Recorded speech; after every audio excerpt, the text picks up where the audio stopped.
Just 3 years ago, she had never been in an airplane because of a fear of flying. Now 25-year-old Jessica Cox is a licensed pilot, which is pretty incredible considering she was born with no arms. Les Trent with her story of triumph and courage. This pilot is flying with no hands, literally. Jessica Cox is the nation's first and only licensed pilot who has no arms. When I tell people that I'm a pilot, they're like, what? Jessica was born without arms, but she can do almost everything with just her feet, from putting in her contacts to texting her friends on her cell phone, even playing the piano.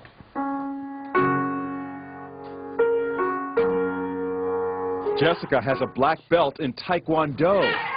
She makes a living as a motivational speaker, but always had a fear of flying. So Jessica decided to face her fears head-on and got a pilot's license. She talked with our Jim Murray. How is it possible to fly a plane without hands? You know, it's even hard for me to believe when I'm talking about them. You just do it. Jessica invited us up for a spin high above the Arizona desert.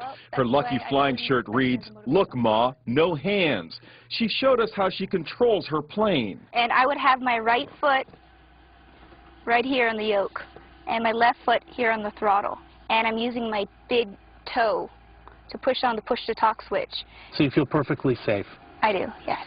Is there any issue of safety at all? You know, there's not. After, an hour, just like driving with her in a car after an hour or so, you don't even really realize she has no arms. Our cameras were mounted inside the small plane to see Jessica in action. Watch as she takes off. Jessica uses her left foot to control the throttle. Then her right foot pulls out the wheel as she lifts off.